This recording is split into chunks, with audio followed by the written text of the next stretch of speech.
All right. Well, I want to thank everybody for joining us today.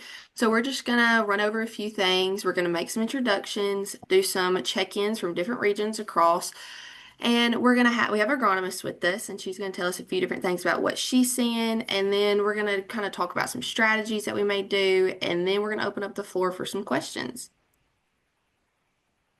So, to get started, I'm Cali Whitwell. I live in Northwest Tennessee in a little town called Trenton, and I've worked for Holganix Midsouth for a little while now, and this is just what I do. Paige, you want to introduce yourself? Yeah, Paige Thomsen-Russ. I live in central Iowa. I've been with Holganix Midwest as far as I would say around 4 months. I've been an agronomist for 25 years in a lot of different capacities as far as independent, retail, seed, production. So excited to be in this soil health space. Thank you. All right, Mr. Tim, you want to introduce yourself? I'm Tim Varlick. I'm from the very southwest corner of Nebraska, Great American Desert. Been a farmer dealer for Holganix. Think this is my fourth year now, and seeing pretty good results out here. Mr. Porter? Yep, I'm Gary Porter from Mercer, Missouri, which is actually I'm on the state line right south of Des Moines, Iowa. My mom lives 1 mile north of me, and she's in Iowa, and so that's how close I am to the state line. We cross the state line every day. We farm on both sides of the state line, southern Iowa, northern Missouri, corn, soybean, wheat, and I have three sons, a nephew, and a brother that all farm together with me, and we're 100% organics. Awesome. All righty. We are missing, I think, Mr. Grant Strom. I don't think he has joined yet. I think he was in the field today, so I guess we can go ahead and bump over to Mr. Gary. Yeah, I'm Gary Barrett. Live in central Nebraska. Been with Holganix for 2 years, and I've been 100% on my acres for the last 2 years, and kind of farmer dealer here also. All righty.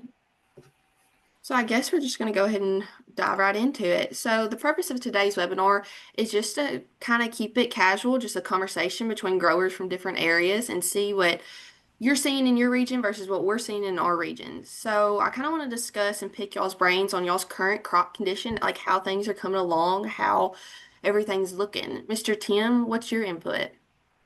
Well, we were in a drought until I think it was about May 15th before we finally got our first rain in 2025. Things were horribly dry. Pasture was I mean, it was brown, should have been green. And then it finally turned around and got some rain, and it rained for almost 5 weeks. And we've been dry for about a month now.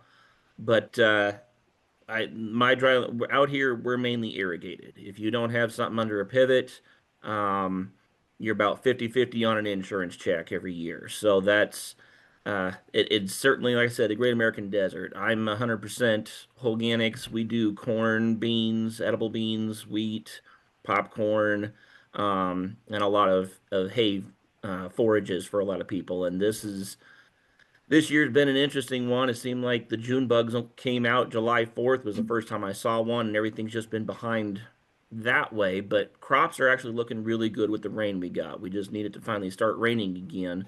Um, but I will say that I know the my dryland fields compared to a lot of neighbors, it's held on. It's finally started to curl on Saturday when we hit 100 degrees.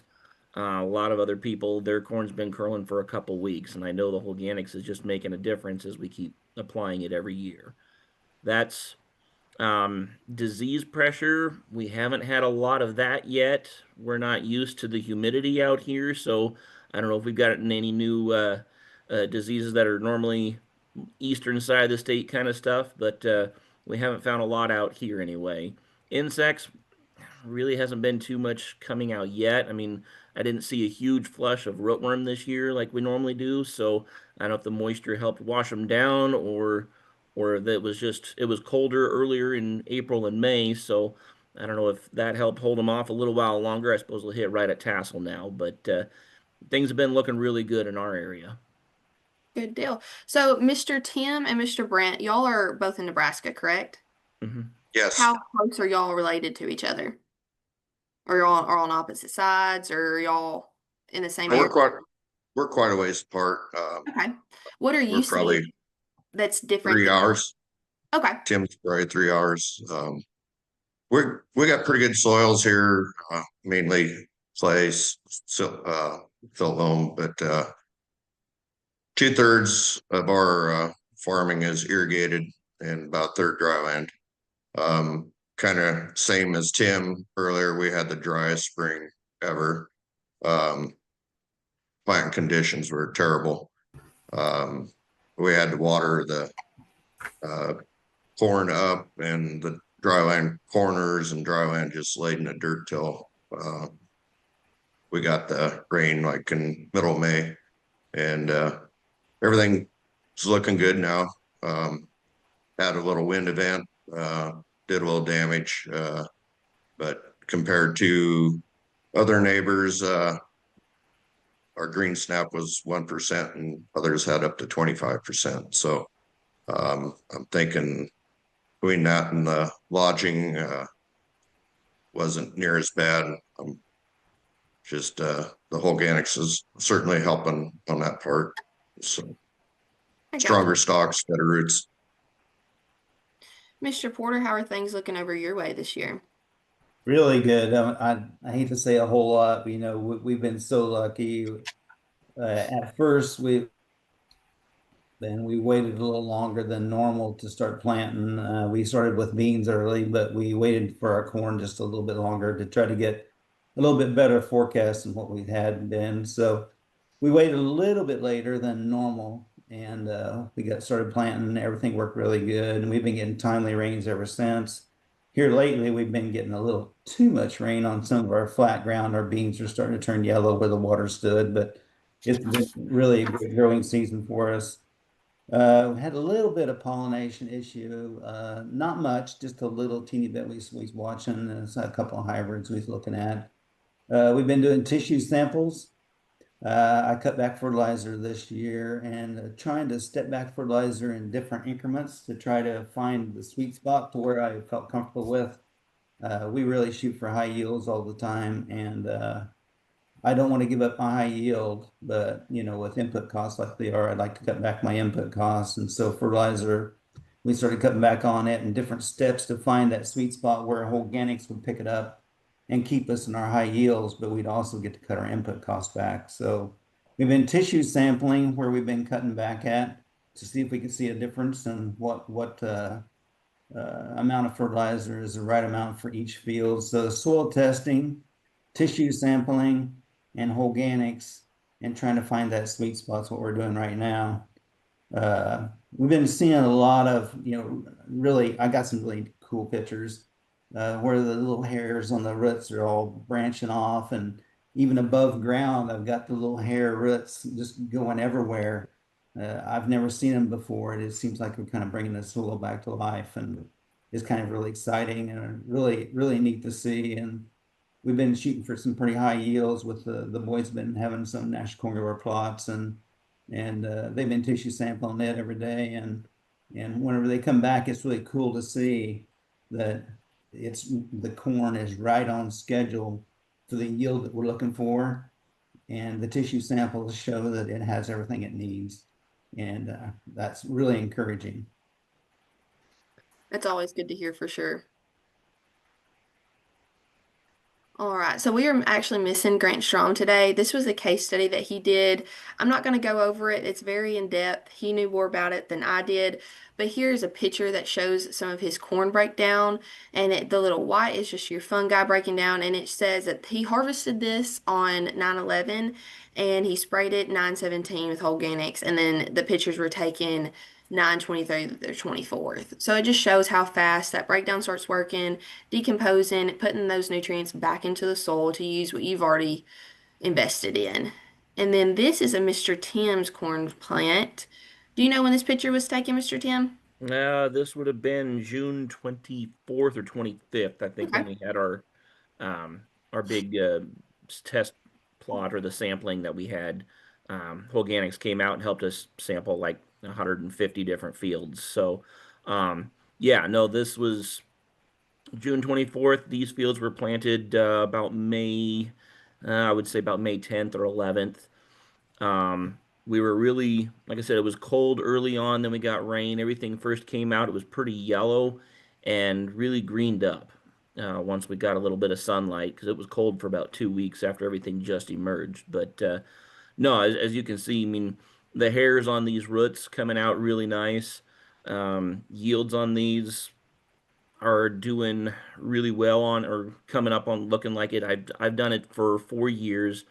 I've cut my fertilizer 50% and my yields are staying the same or going up. I've got one field that my organic matter is zero point 0.6 to zero point 0.8 when I tested it 5 years ago with the co-op. Now my organic matter is around a 2 to a 2.2. And, cover cropping, trying to no-till, but usually do at least a strip till for corn. It's really, really sandy. And this field, Dad, all the years that he farmed it, 131, 131. That was just the average. The first year I did Holganix, the average jumped up to I think it was 139, and 2 years ago was 167. Last year we got completely wiped out on hail. It looked like it was silage chopped, but every year it just keeps going up on that field, and I keep cutting my fertilizer another 10%, another 10%, and um, that's you look at the roots and it's like we're still doing the right thing. I'm probably going to pause at 50% cutting my fertilizer for a few years just to see if I can get my organic matter built up a little more. But I really cannot complain when I can cut my fertilizer bill $100 an acre and still keep my yields or increase my yields on that. So that's where this particular field was coming from. All right. Well, that's one of our goals here is to help farmers reduce those input costs so they can go back. I say go back to the basics, but it's not necessarily the basics, but it's kind of backtracking what we've been taught in these most recent years. Mr. Porter, I think this is some of those roots you were talking about on your farm. Yeah, I thought that was really neat. If you zoom in, you can see how the little hairs of the roots are going through the organic matter, the old corn stalks, and growing into the soil, and then the little bitty roots digging into the soil and getting more nutrients. It's like this is the happiest corn plant I've ever seen. It's like this is the way it looks above ground, and it's even more impressive underneath ground. The roots that's going out and capturing nutrients that the plant needs. And it's just amazing. This is on one of our Nash corn grower plots, and it's just the happiest corn plant I think I've ever seen. I like that, a happy corn plant. So I'm going to kind of turn this over to Paige. Paige is one of our agronomists here at Holganix. Very, very smart. And so I'm going to kind of let her tell things from a more agronomic standpoint and what she's seeing in her area. Yeah, I want to keep it informal. So if you all have anything to add, please interrupt, stop me.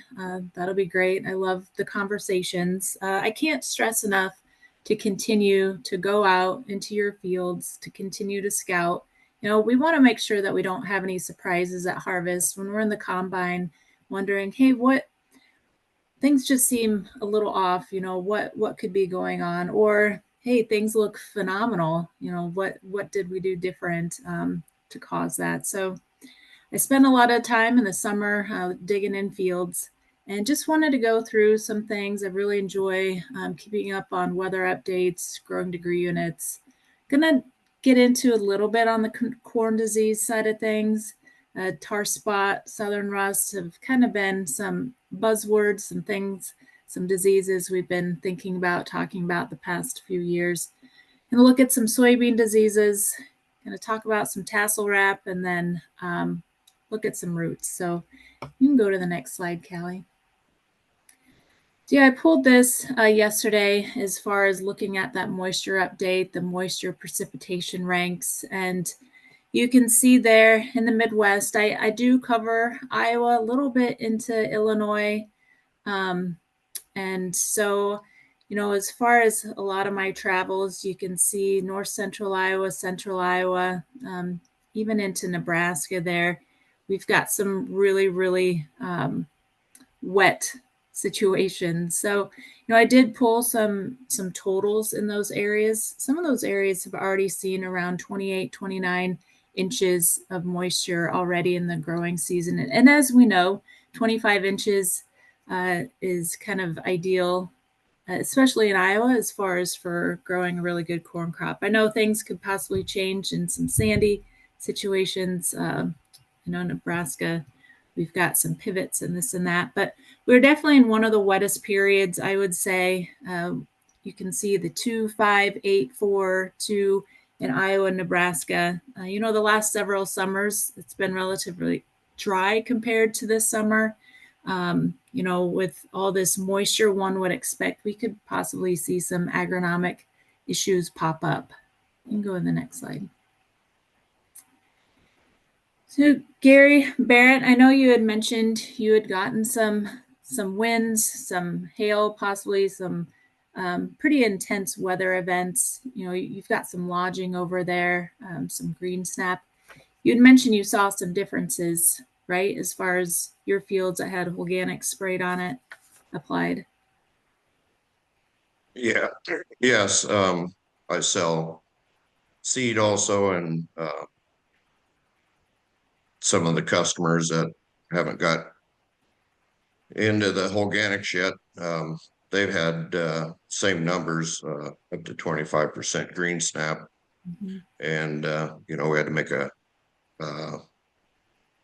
claim on their fields, and like I said, we're just about 1% is all we could find green snap, and the ice strip till, so a little looser soil environment.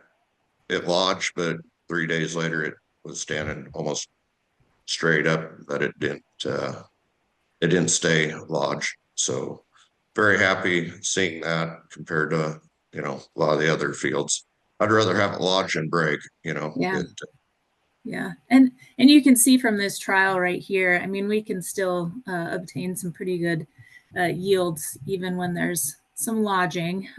This was done from Iowa State. It shows different growth stages. And yes, as we get later on in growth stages, it kind of drops off a little bit. But I can tell you, as far as my time out this late spring, summer, as far as digging roots, looking at the stalks, you can definitely tell a lot of these fields, the stalks that have Holganix sprayed on it, applied on it, they are more robust and stronger. So you can go in the next slide. I like to look at the GDU updates. I probably don't have the planting dates quite right for the Nebraska or Missouri, but I just went with it. As far as I've got an April 12th and a May 12th planting date. Looking at the corn side of things, as far as projected black layers, I use a model or a website out of Purdue that I really like to see and see how things are progressing through the season. And again, this is just as far as a projection. Things can change. I know we're going to be getting some pretty high heat the next, I would say, 5 to 10 days. We're going to be seeing some 90s, so that could change this just a little bit. But I was looking at central Iowa, Fort Dodge area, April 12th planting date. We're about 46 GDUs ahead, and that projected black layer is looking around that September 16th, looking at 110 day there. The May 12th, we're pretty much just about right on, just a little behind as far as GDU, but that projected black layer date around the October 12th. So it's going to be here before we know it. You go to the next slide. Wanted to bring up tar spot. It seems like I mentioned, kind of a buzzword these past few years. I know, speaking in Iowa, really hasn't transpired into anything. I know eastern Iowa into Illinois, we've seen some more, I would say, yield differences as far as affecting the crops. But, I want to say about a month ago, we had first started seeing it pop up in Iowa. it likes that 60 to 70 degrees Fahrenheit. So the cooler temps, in my opinion, relative humidity greater than 75%, 7 hours plus leaf moisture. It is a polycyclic disease, so it can have multiple spore release situations out there. That latency period makes it a little difficult to monitor as far as, 14 to 30 days before symptoms really even show. But again, not sounding the alarms or anything. We've had some really high temps, so hopefully that's going to keep it at bay a little bit. And then, yes, while it likes that leaf moisture, that relative humidity greater than 75%, I have seen some research where if it's too wet, it kind of, hangs out a little bit, doesn't continue to progress quickly. So go to the next slide. Super, super important for correct disease identification when it comes to tar spot. That first leaf there with number 1, you can kind of see that brown discoloration behind that leaf sheath. This is actually purple stain. It's not a disease. It's the anthers and the pollen cooking behind that leaf sheath. So no concern there. That second leaf is actually physoderma. A leaf spot, you can see those black circular lesions. They are flat to the touch. And then that third leaf there is actually physoderma leaf spot, brown spot as well. Typically, physoderma comes in early on in the season, around that V5, V6 timeframe in the corn plant, where some dirt is splashed up into that whorl. It thrives in warm and wet conditions, so no surprise that we're seeing a little bit of it. I really typically only get worked up with physoderma when it turns into the node breakage. Not saying that that's going to happen, but that's always in the back of my mind when I see the brown spot. And then that last one, number 4, is tar spot. So again, those raised lesions you can't wipe off. A lot of people go out with some water and try to, wipe it off. If it's typically fly poop, but tar spot does not wipe off. So you can go to the next one. I'm not going to expect you all to read through all this. You can refer back to this if you watch the recording, but I get a lot of questions about residue and tillage when it comes to tar spot and other diseases that reside in the residue, the inoculum and whatnot. But there's been a lot of research done, as far as you can see what I've quoted, Overstreet, the farmprogress.com. There's a big article, and the biggest important thing is, breaking down that residue.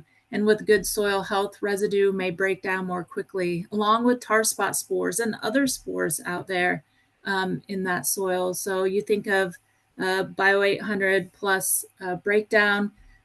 It's something we're going to be thinking about pretty soon at harvest, getting on that field to break down that residue for situations like this also. And then there's, like I mentioned, a lot of research done.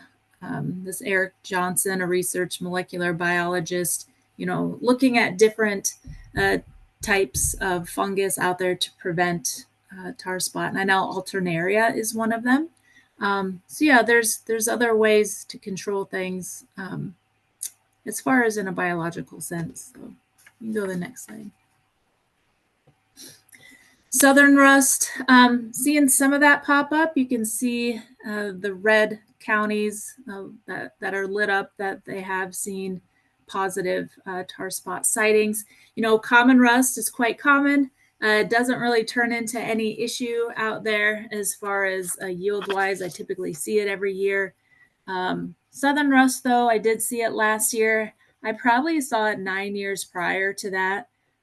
Southern rust is one of those that does not overwinter in Iowa. It blows in from the south, and it rapidly can develop as far as under warm, humid conditions, and it reduces, of course, that plant's photosynthetic area. But You will see susceptible hybrids not take it as well. Last year, I would say Northwest Iowa, I saw quite a bit of it, and there's anywhere from 25 to 50 bushel loss when it comes to susceptible hybrids. So again, just something to keep on your radar when you're out and about. It does like cool, humid conditions. You can go to the next slide. Been getting some text messages about this. It seems like every year we see some type of agricultural phenomenon. This year, for me, it's tightly wrapped tassels. Been getting some calls from the Missouri area, Illinois, southern Iowa, but basically it's, I would say, a rapid growth syndrome type situation where there's a quick transition from cooler temperatures to warm temperatures. Those tightly rolled leaves, they don't unfurl properly. Could have taken a week or so to unfurl, and it did hinder pollination. I typically see rapid growth syndrome, I would say around that, V8 to V10 timeframe, where those leaves get really wrapped up. And finally, when they unfurl, it's kind of yellow, that photosynthesis hasn't really done its thing, and then it's fine. But in this situation, we do have some pollination that has had some issues. So there are some hybrids that are a little more prone to rapid growth syndrome in general, but early assessment, I am hearing some different things as far as, it's definitely probably connected to a planting window, early mid-April in there. So something to think about. Go out, look in your fields, see if you see anything like this. I've been getting a lot of questions. How are we going to take some yield estimates? I need to continue to monitor this for marketing purposes. And I would say, taking more counts on just one ear will help, get us to a close yield estimate. And just remember, it is a yield estimate. There's a lot of variables out in the field. But yeah, this is definitely one thing that I have not come across during my years as an agronomist. You go to the next one. Real quick here, as far as some other diseases in corn that I'm seeing, that first one is bacterial leaf streak. With this one, it is a bacterial disease.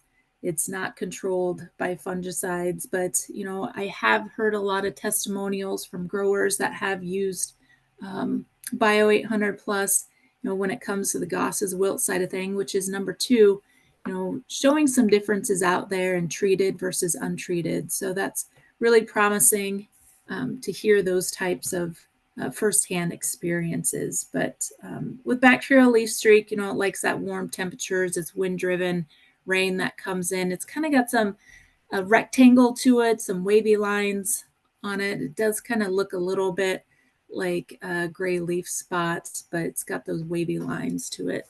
And number 2, like I mentioned, Goss's wilt. That's typically see that around the Nebraska area, eastern Nebraska, western Iowa, and it drives in from storms, moves that inoculum around. Number 3 is going to be our northern corn leaf blight. Seeing just a little bit of that, not much. That cigar-shaped greenish lesions in there. It thrives in humid conditions, lower to upper leaves, particularly after silking. Likes a wide range of temperatures, I'd say 60 to 90 degrees, and then that prolonged period of dew formation. So it doesn't surprise me that I'm seeing some of that. And yes, hybrids show different susceptibility. Gray leaf spot is that number 4, but there's also a little spot of tar spot on that. Can't really see the gray leaf spot the best. I'm not seeing a lot of it. It's that rectangular lesions that turn gray later on in the season. Found usually on the lower leaves of the plant initially, and thrives in warm, cloudy, humid weather. So we've seen plenty of that. Go to the next slide. Diseases in soybeans. I haven't seen number 1 SDS as far as pop up. Usually we see it a little later on in the season. Number 2 is bacterial leaf blight, common. I see that a lot of years, and it typically doesn't cause too many issues. Number 3, Cercospora. I've seen that one pop up this year as well. And number 4, frog eye. I haven't really seen that for quite a few years, but that one definitely be curious if you guys have that going on, because we can see some yield hits from that one. Go to the next slide. So this is something a little different to talk about, something that I feel we don't talk about a lot, as far as the fruiting bodies, the fungi fruiting bodies that we see in the soil. This is what I found from last week in soybeans. It's bird's nest fungus. It's very intriguing to me. You know, it contributes to decomposition of residue and nutrient cycling. It thrives in organic, rich environments found in moist, dark environments. So I would say some nice soil health going on out here when we see something like this. But bird's nest fungus is no issue, nothing to be concerned about. Go to the next slide. I also came across this last week in a field that had Holganix sprayed in fall 24, spring 25. I was finding this pretty easily out in the field. Another soybean field. It's likely mycorrhiza. It's the above ground fruiting body of mycorrhiza. You know, we do have multiple strains of mycorrhiza, Bio 800 Plus, in that spring product. It's that symbiotic relationship between roots and fungi. It helps that plant absorb, you know, those nutrients and water in the soil. So it's really neat to see something like that, see biology working, seeing that soil health thrive and come alive. So go to the next slide. You know, white mold is a different story as far as those apothecia. You can see from the left, this is a picture from Iowa State. It's nothing that I've found at the moment in the field. And usually that apothecia, that fruiting body, is attached to the sclerotia from the white mold of the soybeans. And then that picture to the right is what we typically see. Been hearing just a little bit out in the country as far as white mold. We'll see what we end up with that. But moderate daytime high temps of 85 and lower, frequent rain events at flowering and during early pod development, and then that early canopy closure where we have that dense closed canopy during flowering to keep that moist environment there. It can thrive in those situations, but hopefully we don't see too much of that. I think it's super, super important to dig roots. I spent a lot of time digging roots out there. That first picture is from a field that had Holganix applied in it. You can see that soil adhering to those roots. You know, that rhizosheath is that soil attached to the roots. We see that, you know, typically in healthy soils, we find that the microbes are doing a good job allowing that to happen. And that can be a stress mechanism as far as helping for drought conditions, which we don't have a lot of that in our area at the moment. But regardless, neat to see that going on. That middle picture, some compaction out in that soil. You know, we've got the tomahawk roots, some sidewall compaction. We've got that first picture there as far as the roots kind of going a little flat, growing outwards. You know, sometimes we can't control. Sometimes, you know, as far as planting in moist conditions, maybe a little too quick can cause this, but we just have to be aware of what's going on in the soil and hope for the best as far as anchoring that plant down and getting to those nutrients. That picture to the right of it, you can kind of see a little larva there. That's corn rootworm larvae. Yeah, last year I saw counts go down as far as in Iowa. We had a lot of moisture early on in the season. This year, I'm just getting a few reports. I know in north central Iowa, there are some fields that have had some lodging issues with some intense feeding. So you look at those roots on the bottom, you've got some healthy roots going on. To the left, you can see the white, the nodal roots, the brace roots getting going. This is actually from the same field to the picture of the roots on the right. Two different hybrids, two different traits going on. And to the right, there's a lot of corn rootworm feeding. So that's going to be very difficult as far as, anchoring that plant down. You can already see some root lodging going on there. But know what's going on below the soil. We can see so much above, but so much of the story can be told below ground also. Go to the next one.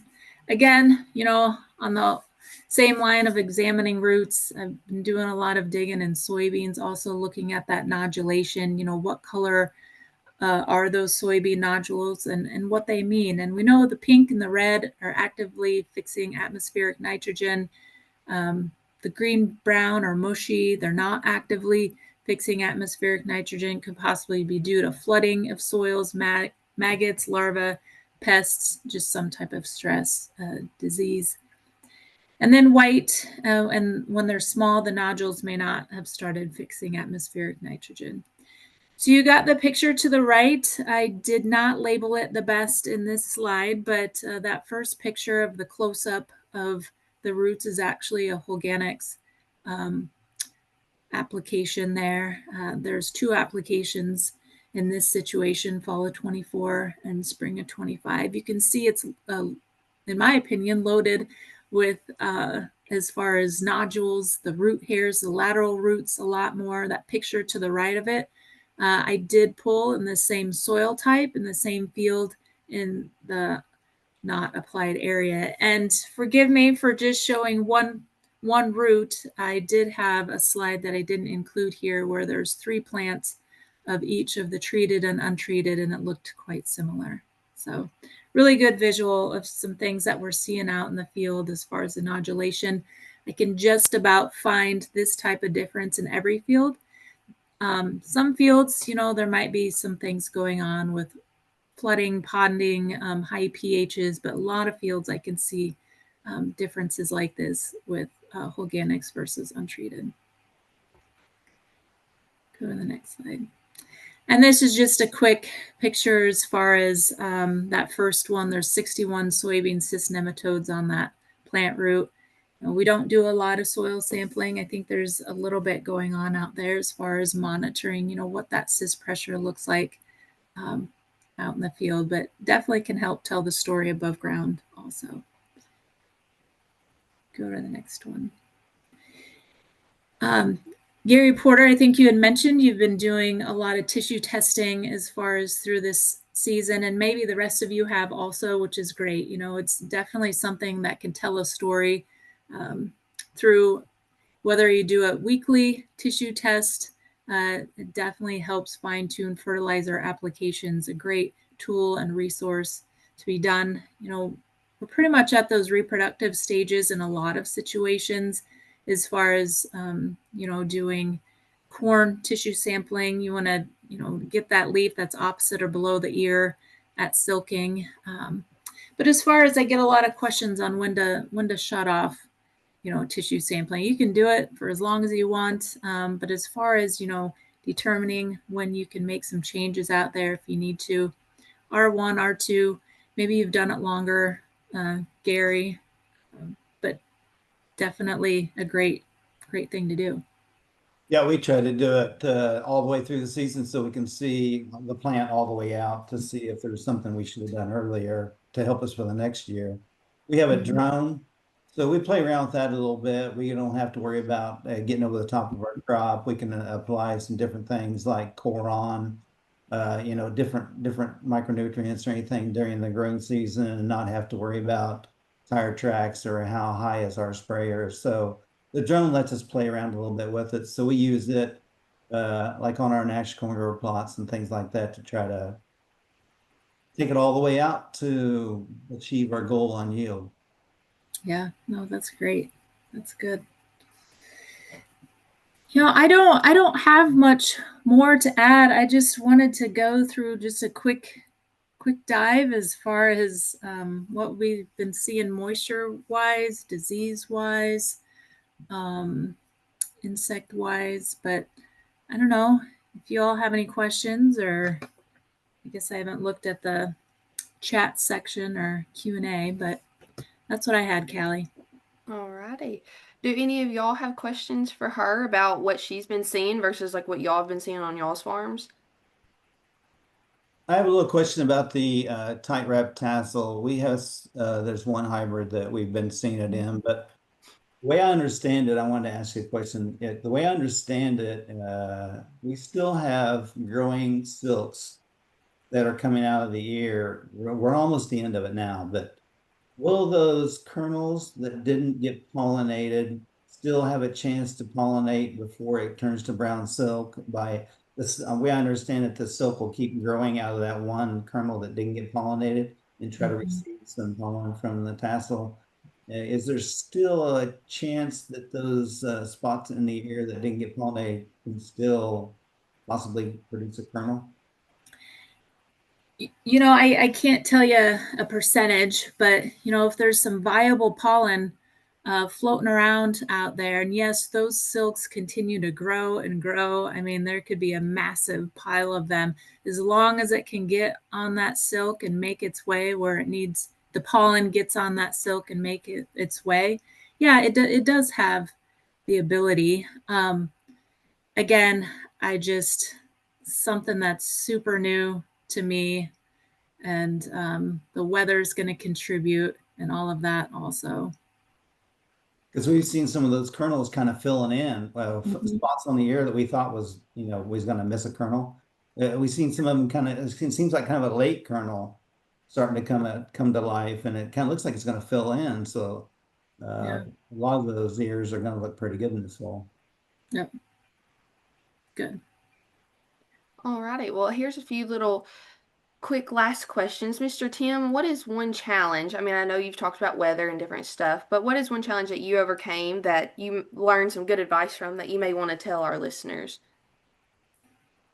Boy, just one. Or you can do them all. It don't matter. Yeah, no, we'll be here all day. No, I mean, we had a windstorm that came, I mean, it looked like the Dirty 30 Dust Bowl. It came through 80-mile-an-hour winds, um, blew a whole, just silted everything in that I just gotten planted.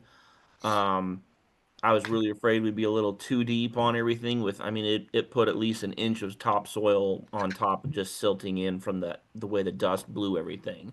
Um, I think just, adding a little water to it and just letting it, not panicking is probably the best thing to say was, oh crap, we're already done and we just started the year. And just being patient with it, obviously observe, watch it, but just once it came through, it was yellow. I was still freaking out about it, but once the sun came out, I said, we'll be all right. And it's looking really good. I mean, we've just started watering again here in the past 2 weeks. Last year I was half done with my allocation by this time. So, um, not panicking is probably the big thing. When you see something, ask for help. Ask your agronomist, ask somebody to make sure you're looking at, identifying the right disease, something like that. Uh, I think that's going to really help as far as uh, overcoming some of your challenges. We don't have to take this all by ourselves and think we know it all. We're here to help each other out, and that's what I like about Holganix is you guys have been more than happy to answer questions for me, and I'd rather work together with people than try to compete, and that's really helped with not freaking out and panicking all year long. Oh, yeah. All right, Mr. Brandt, have you noticed any like consistent improvements since you started applying organics versus beforehand?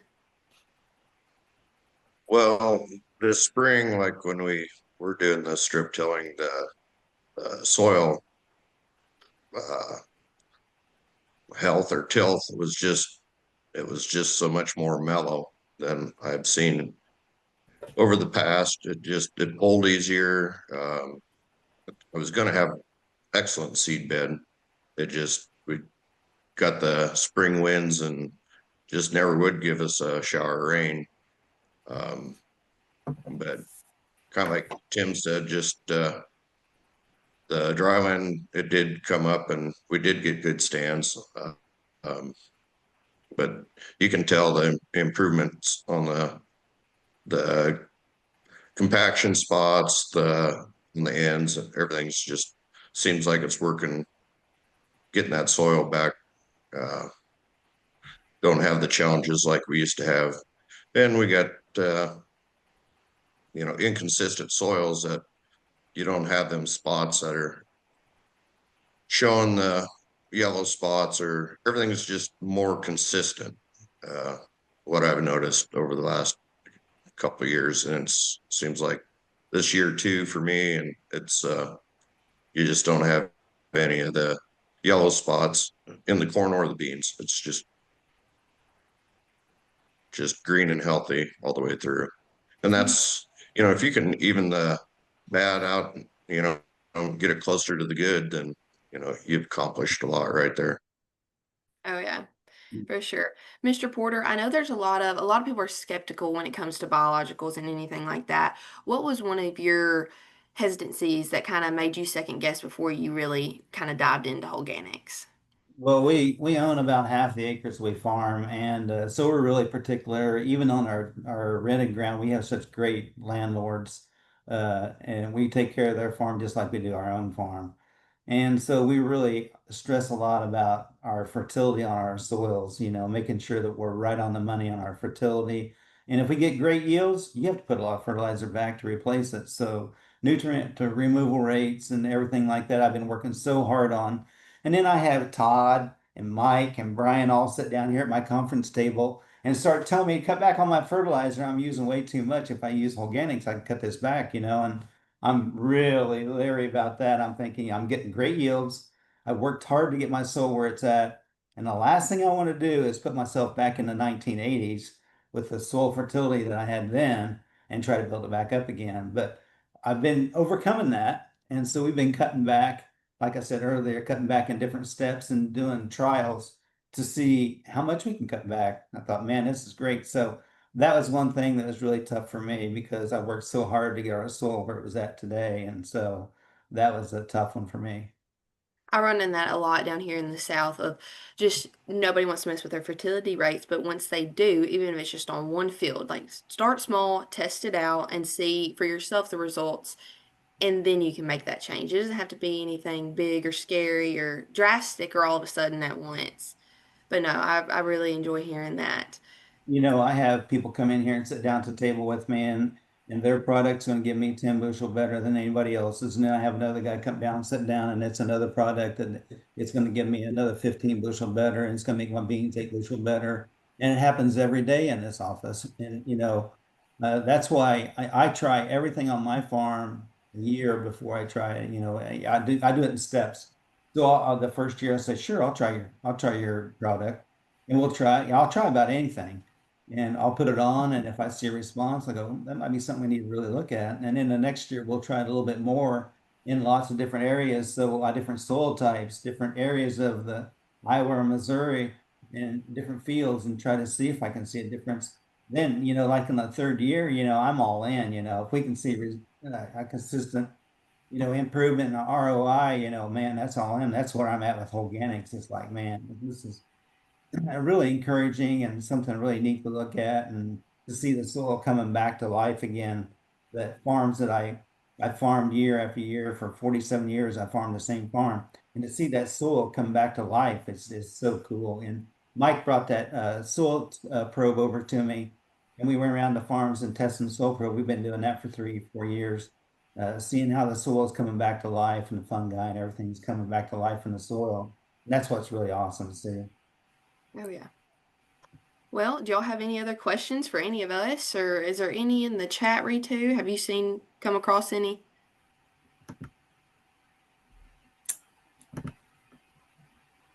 No, I don't see any in the chat box. Alrighty. Well, I guess that's it. I mean, I want to thank y'all for joining us today, and I really want to thank Paige for kind of deep diving into the agronomy side of things, because a lot of times I see some of that stuff, but I don't get to hear the like more scientific breakdown. So that was definitely very eye-opening. Thank you. All right, well, thank y'all. Thank you. Thank you. Thanks. Thank you.